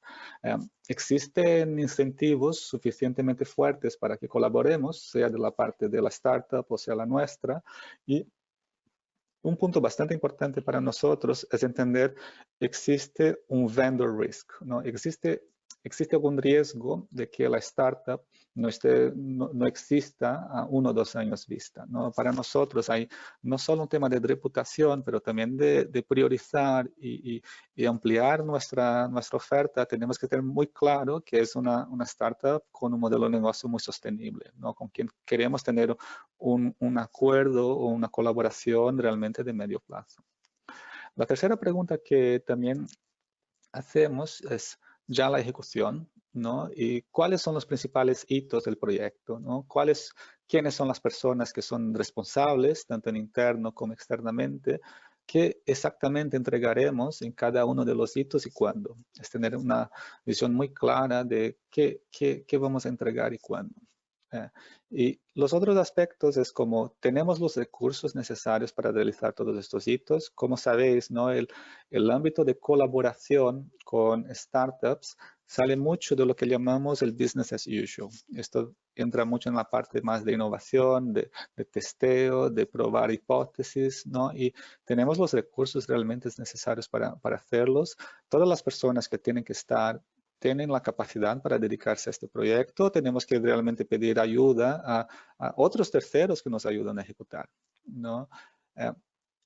Una vez definido todo esto, nosotros definimos cuáles son los principales riesgos, ¿no? para este proyecto. Más allá de los objetivos y las métricas y los KPIs que queremos seguir, tenemos que identificar bien los riesgos y mitigarlos a medida que avanzamos, ¿vale? Y los últimos puntos son más de governance, ¿no? Más de cómo nos organizamos, ¿no? Cómo reportamos este avance del proyecto, a quién toma las decisiones y tenemos que pedir algo a nivel interno, tenemos que pedir algún sponsorship claro de nuestros sponsors internos, ¿no? Para que el proyecto avance, etcétera, etcétera, ¿vale? Más allá de esta visión, ¿no? Mucho de gestión de proyectos, gestión del programa, vamos a decir, nosotros también avanzamos en determinadas capacidades que llamamos de transversales que nos permiten tener una actividad realmente escalable, ¿no? Cuando colaboramos con startups. Aquí la analogía que hacemos es que tenemos que salir del mundo de la artesanía y salir como fuera una fábrica, ¿no? Con un procesos estandarizados, con una capacidad de entregar y colaborar de forma realmente muy estructurada. Entonces aquí nosotros lo dividimos en 3 niveles, ¿no? El primer nivel es el nivel organizativo, ¿no? Tenemos en nuestro caso un equipo dedicado, ¿no? Que busca realmente apalancarse en las capacidades internas, pero también en la cercanía con el ecosistema de innovación, ¿no? Y el ecosistema de innovación, hay muchos hubs, hay muchos sitios que te ayudan a permear y llegar a un nivel de contacto con el ecosistema bastante relevante. Entonces, para nosotros es muy importante tener este equipo dedicado. El segundo aspecto sería ya a nivel metodología, ¿no? ¿Cómo conseguimos realmente tener una visión de un portfolio de proyectos, seguirlo y tener un governance estructurado dentro de la entidad? Todo aquí conlleva tener un proceso fluido, ¿no? Un proceso eficiente que conseguimos adaptar los timings y las formas de trabajar entre el ecosistema, las startups y la realidad del banco, ¿no? Como bien sabéis, la velocidad que se mueve una entidad financiera, una gran entidad financiera, no es la misma que se mueve en una startup. Entonces tenemos que compaginar expectativas de forma muy, muy clara y muy transparente para que la colaboración sea exitosa, ¿no? Y más allá de esto, ¿no? También tenemos que hacer un poco de evangelización de los equipos internos, ¿no? Y esto conlleva también un poco de cambio cultural, ¿no? Cómo tomamos decisiones, cómo tenemos contratos adaptados a pilotos y cómo podemos trabajar realmente con startups, que no es una gran multinacional que tenemos contratos realmente muy, muy, muy difíciles, ¿no? de digerir y mismo de que se comprometan con lo que nosotros estamos acostumbrados a pedir a una gran empresa, por ejemplo, de tecnología, ¿vale? Y el último aspecto sería el tecnológico, ¿no? Como bien sabéis, y va un poco en línea, ¿no? Con muchos de los proyectos que han sido presentados anteriormente, va cómo podemos gestionar los datos que nosotros como entidad financiera tenemos y cómo podemos compartirlos con un tercero de forma segura, de forma cumpliendo con las normativas y los reglamentos europeos, pero también tener los canales de comunicación que son sencillos, ¿no? Y muchos de vosotros seguros que ya habéis oído hablar de las APIs, que son mecanismos realmente muy escalables para poder intercambiar información de forma muy, muy sencilla, muy segura y muy transparente, ¿vale? De toda esta experiencia, ¿no?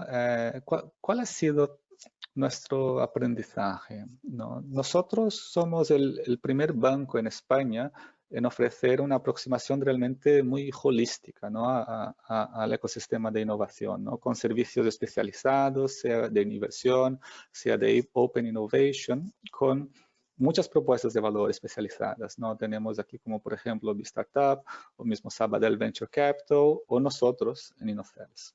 Y desde 2015, la entidad realizó cerca de unos 20 acuerdos, unos 10 pilotos y más de 10 inversiones directas o indirectas en fintechs, ¿no? Y un ejemplo de ellas es una empresa que se llama Biometric Vox, que permite firmar determinados trámites bancarios a través de la voz, ¿no? Y es una capacidad particularmente interesante desde una perspectiva de inclusión financiera o inclusión digital para perfiles más analógicos o mismo aquellos que están ubicados en zonas con menor densidad de oficinas bancarias, por ejemplo, ¿no?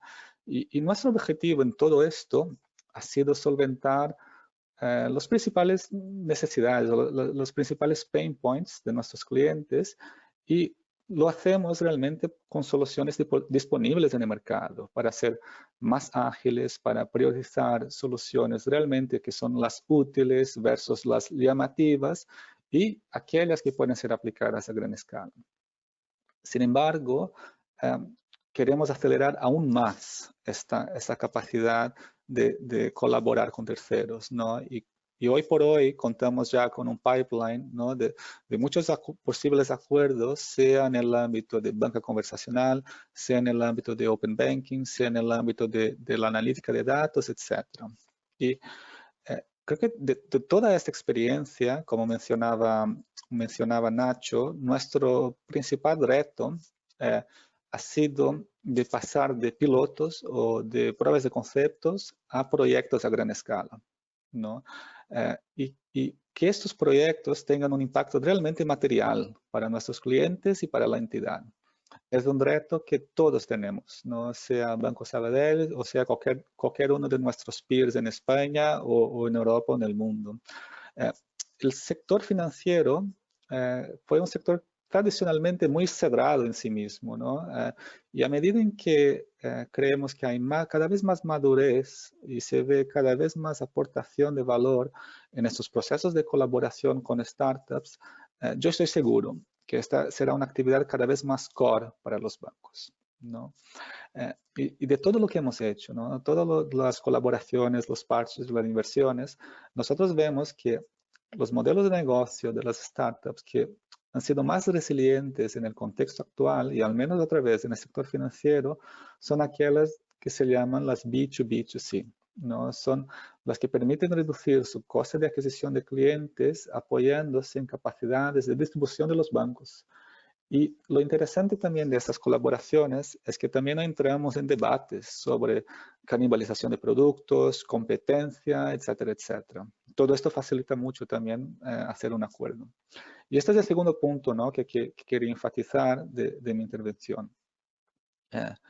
Ya como conclusión, ¿no? Y como reflexión un poco más general, y aquí dejaré un poco de tiempo para preguntas, es que nosotros probablemente estamos enfrentando quizá uno de los mayores retos, ¿no? Al menos de creo que de una generación, ¿no? Un reto que tendrá consecuencias muy, muy profundas en las próximas décadas, ¿no? Una pandemia global con un impacto tremendo en la economía real, en la vida de las personas, en su sustento.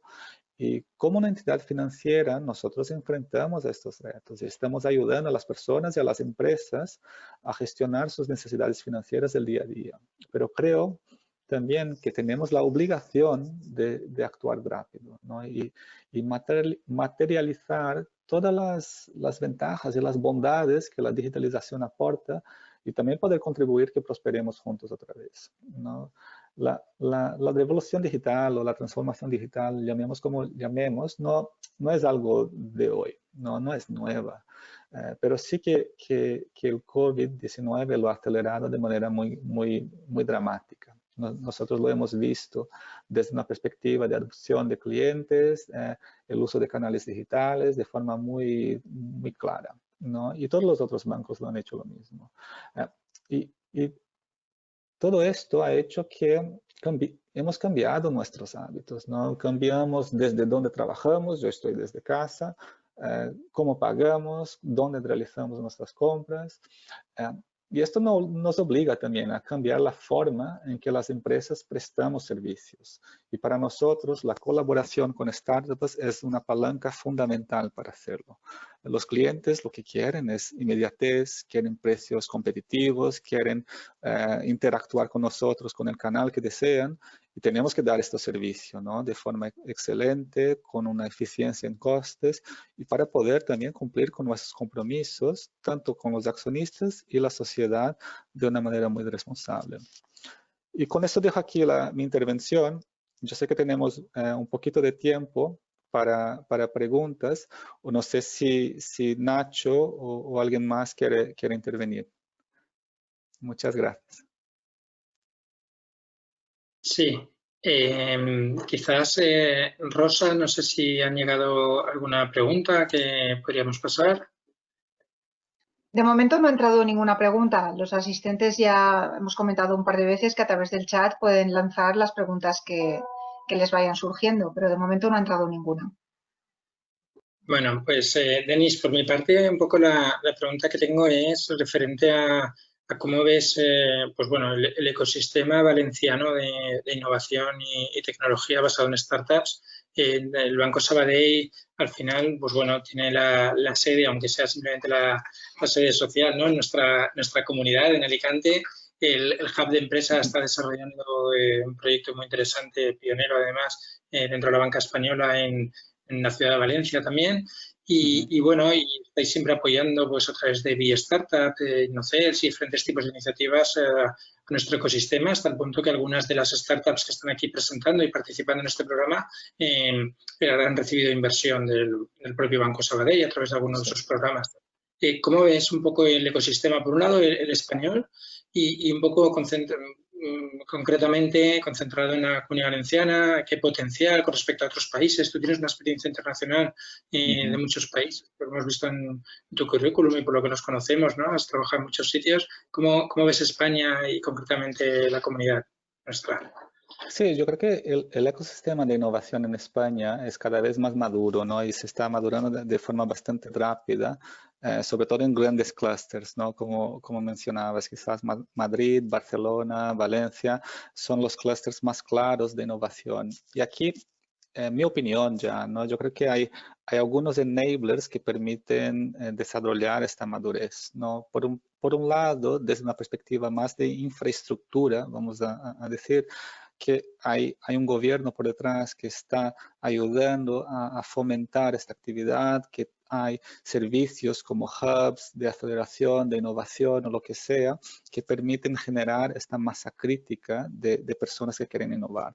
Por nuestro lado, ¿no? Cuanto más masa crítica, mejor, porque al fin y al cabo es un tema de competencia, ¿no? Y cuanta más competencia hay, mejor para poder elegir, ¿no? Con quién trabajamos. Y yo creo que de la misma forma que los clientes quieren poder elegir con qué banco trabajan, nosotros también tenemos que poder elegir con quién trabajamos desde una perspectiva de startup, ¿no? Yo creo que según qué vertical o según qué servicio o producto que ofrece la determinada startup, la competencia no es local ni regional, es casi continental en algunos casos, ¿no? Entonces, por ejemplo, determinadas soluciones que vemos de startups, nosotros casi comparamos soluciones que vemos en Suecia, en Italia y aquí, y elegimos la que es mejor. Entonces, somos bastante agnósticos, ¿no? a la ubicación en sí.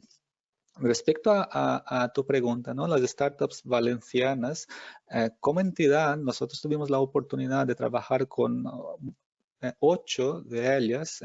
Por un lado, en el equipo de B-Startups, hay 6 startups que han colaborado con nosotros, y por el lado de Sabadell Venture Capital hay 2, ¿no? Y otra vez, yo creo que apoyamos, ¿no? este tejido de innovación y el ecosistema en los principales hubs que hay en España, ¿no? De forma bastante agnóstica, en realidad, a la ubicación.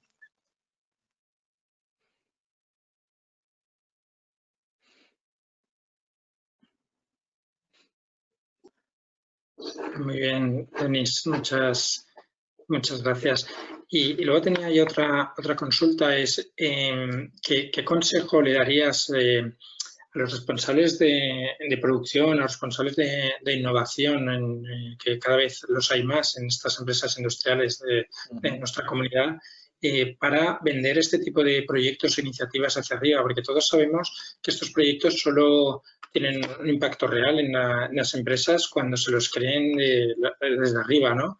Porque muchas veces, pues, bueno, vamos al director financiero o al responsable de contabilidad o el de compras, ¿no? Con proyectos innovadores de estas características, y si no hay de verdad una apuesta decidida por el Consejo de Administración, por el Consejo Delegado, el propio CEO, el director general de la compañía, normalmente ahí suele ser un freno que frena mucho este tipo de iniciativas.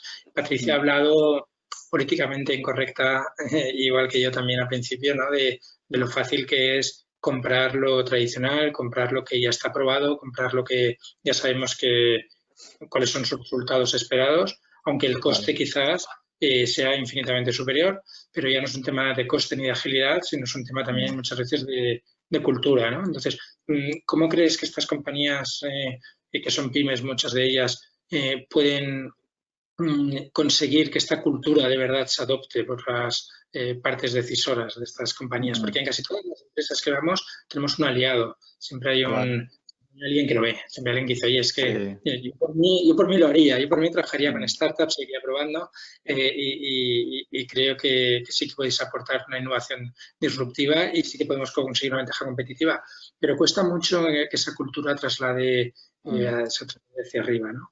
Entonces, no sé cómo lo ves tú.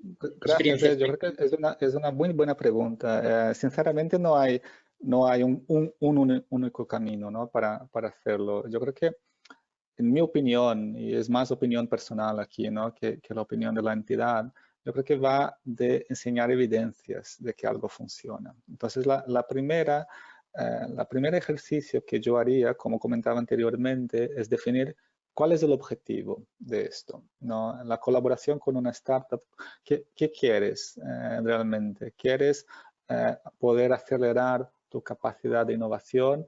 ¿Quieres ampliar tu base de clientes? ¿Quieres ampliar tu propuesta de valor? ¿Quieres tener un posicionamiento como una entidad innovadora que está trabajando con fintechs? ¿Qué quieres realmente, ¿no? Yo creo que es la pregunta fundamental para poder avanzar, ¿no?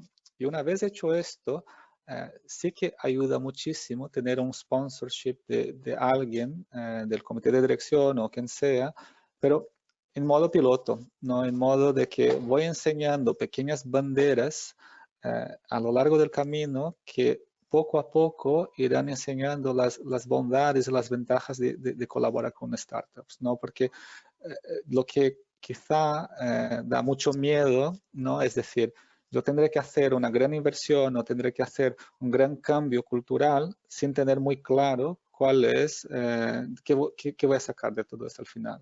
Entonces, a veces empezando pequeño, empezando con colaboraciones que consideras realmente oportuno, porque son capacidades que tú no tienes y un tercero ya lo ha realizado con otros o lo que sea.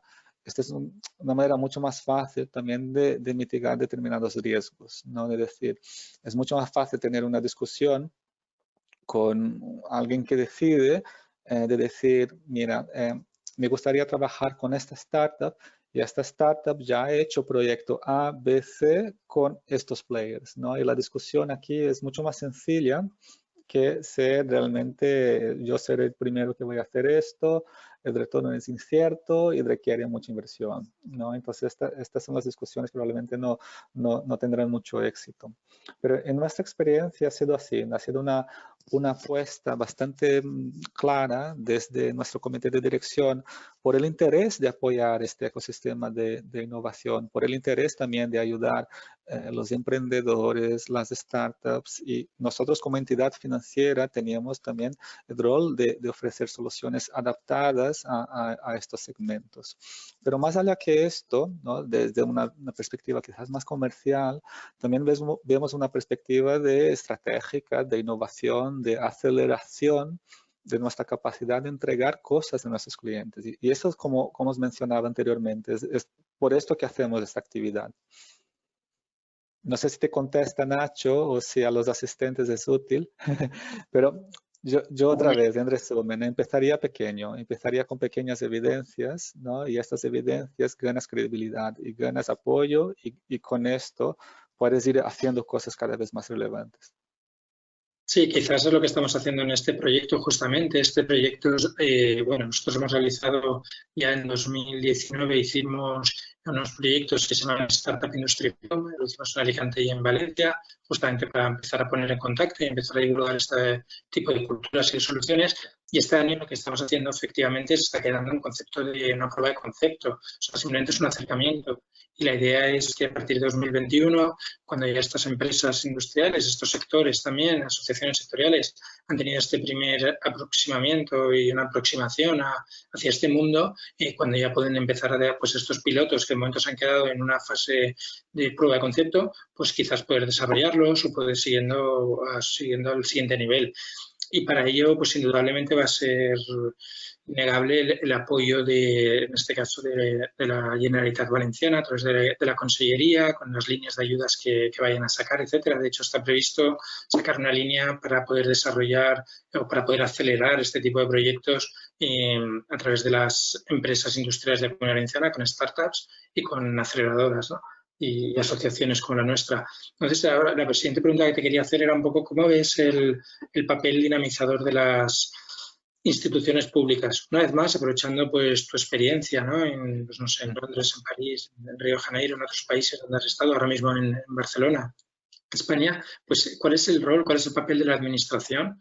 Más allá de, bueno, de que nos han apoyado y han impulsado este foro en el que estamos ahora trabajando, pero ¿cómo lo ves? Porque el tema, por ejemplo, de las finanzas, sí que los bancos sí que tenéis, vamos, estáis hiperregulados, ¿no? Y entonces cuando empiezan a aparecer los neobancos, cuando aparece el blockchain, etcétera, pues necesitáis sí o sí coordinaros con la administración, con las instituciones, pero bueno, en los sectores industriales, pues quería preguntar, ¿no? ¿Qué tipo de políticas crees tú que podrían ayudar? Nosotros tenemos, no sé, conocemos algún caso reciente, por ejemplo, en Singapur, un hub de innovación que se desarrolló a partir de las universidades y el patrocinio también de las empresas privadas, ¿no? Es algo parecido a lo que se hace aquí con las cátedras, pero a lo grande y no con el componente de marketing y social que se tiene aquí, sino con un componente de verdad de buscar esta transferencia tecnológica, ¿no? Entonces, no sé, ¿qué opinas, ¿no? De estas políticas, de cómo podemos pedir, ¿no? A estas instituciones que nos apoyan, pues en qué tipo de programas les podemos pedir que nos ayuden. No, totalmente, Nacho. Yo creo que las instituciones públicas tienen un rol bastante clave en potenciar la innovación, ¿no? Y ellos actúan como catalizadores para lo mismo, ¿no? Y aquí hay diversos ángulos, ¿no? Que podríamos mirar. Yo creo que desde la perspectiva de cómo facilitar la creación de empresas, cómo facilitar, no sé, cuándo tienes que registrar una empresa, cuántos pasos tienes que seguir, cuántos impuestos tienes que pagar, etcétera, etcétera, etcétera, ¿no? Un poco más mucho del proceso de creación de empresas, tenerlos de forma muy ágil, tenerlos de forma transparente, esto ayuda muchísimo.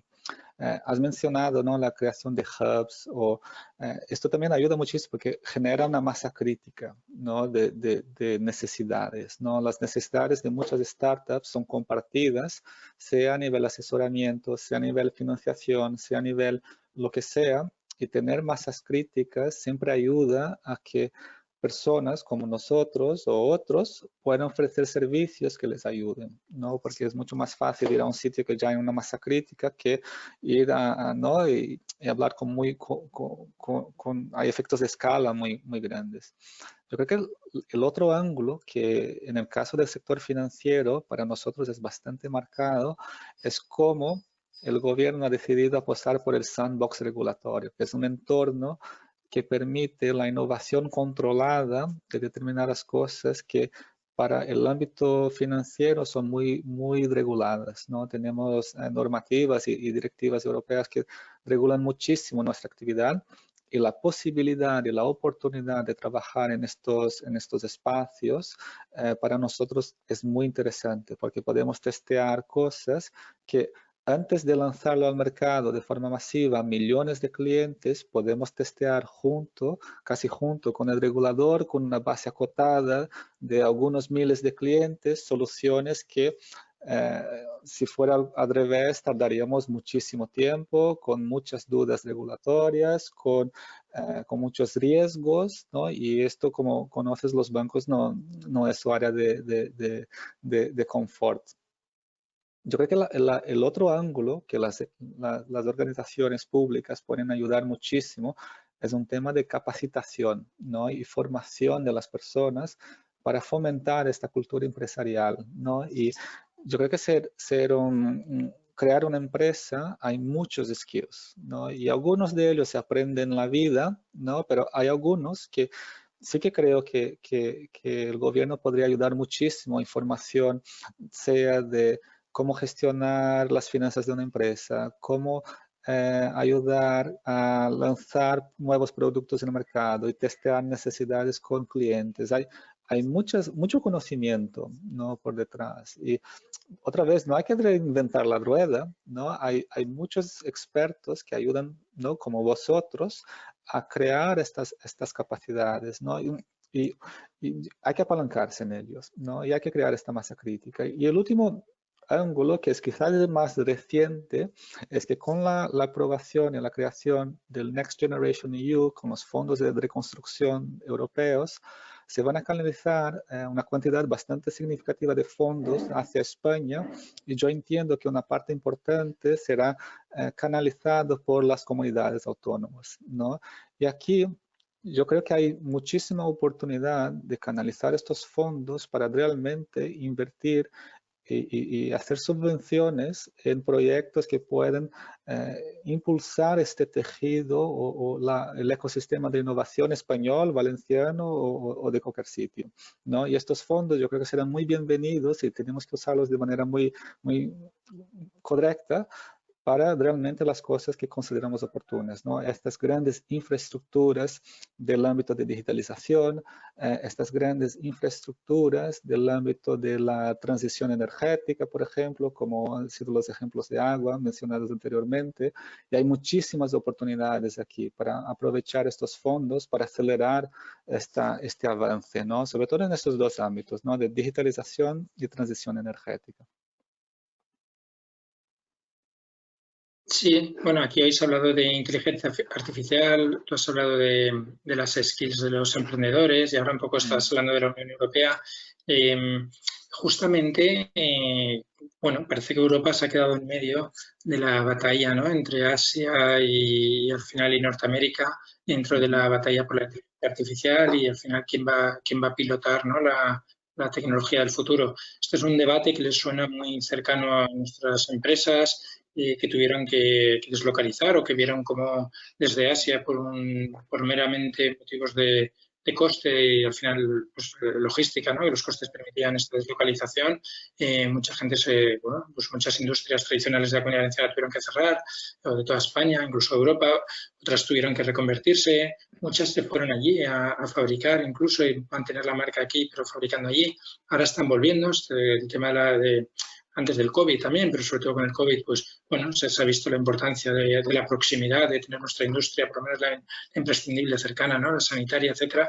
Y bueno, y esta relocalización, ¿no? Que estamos teniendo. Entonces, no sé, ¿qué factores en cuanto a innovación, tecnología, crees que podríamos imitar, ¿no? Desde las pymes españolas, europeas, para tener esa, no quiero decir esa cultura, porque la cultura no la tenemos, punto, pero sí, no tenemos de momento, espero que con lo que tú comentabas, ¿no? De que las instituciones ayuden en este papel formativo.